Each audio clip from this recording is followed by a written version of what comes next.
சிவன் கோவிலை காக்கும் 5 தலை நாகம். 5 தலை நாகம் இருக்கும் சிவன் கோவில். இந்த சிவன் கோவிலுக்குள்ள 5 தலை நாகத்தை உங்களால பார்க்க முடியும். இப்படி நிறைய காணொளிகள் பகிரப்பட்டு வருது. இந்த 5 தலை நாகம் உண்மையிலேயே இருக்கா இல்லையா? சிவன் கோவில்கள்ல மூலவருக்கு தலைக்கு மேல பாத்தீங்கன்னா நாகாபரணம் சொல்லப்படக்கூடிய அந்த 5 தலை நாகத்தை நம்மளால பார்க்க முடியும். இந்த 5 தலை நாகம் நம்மளுடைய 5 புலன்களை குறிக்குது. கண், காது, மூக்கு, வாய்மை அப்படின்னு 5 புலன்கள் இருக்குது. இவை தீய வழிகளில் ஈடுபடும் போது விஷம் கக்கும் நாகம் போல ஒரு மனிதன் துன்பத்துக்கு ஆளாகக்கூடிய சூழல் ஏற்படுது.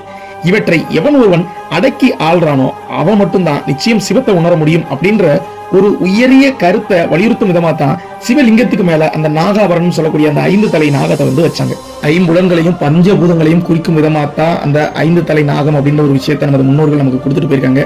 அதனால ஒரு கோவில்ல 5 தலை நாகம் இருக்குது, 5 தலை நாகம் தான் அந்த கோவிலை பாதுகாக்குது, இந்த மாதிரி விஷயங்கள் யாராவது சொன்னா அதை நம்பாதீங்க. ஏன்னா 5 தலை நாகம் இருக்குது அப்படின்ற விஷயத்தை நம்ம கடத்தும் போது மக்கள் என்ன நினைச்சாங்கன்னா அந்த கோவிலுக்குள்ள போகவே கூடாது, ஏன்னா அதுக்குள்ள நாகம் இருக்குது, 5 தலை நாகம் இருக்கின்ற ஒரு பயம் ஏற்படுத்தக்கூடிய சூழலை நம்ம ஏற்படுத்திக்கிட்டு இருக்கோம் மக்களுக்கு. அதனால 5 தலை நாகம் அப்படின்றது ஒண்ணு இல்லை. அது தத்துவ ரீதியா நம்ம முன்னோர்கள் நமக்கு கொடுத்த ஒரு விளக்கமே தவிர அதை ஒரு பெரிய விஷயமா எடுத்துக்க கூடாது.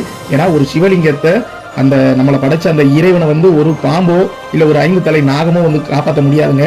அதை காப்பாத்துறதே அந்த பரம்பொருள் தான். அதனால தயவு செய்து ஒரு 5 தலை நாகம் காப்பாற்றக்கூடிய அளவுக்கு சிவலிங்கம் இருக்குன்னு சொல்லி சிவலிங்கத்தை நாம கொச்சைப்படுத்தக்கூடாது.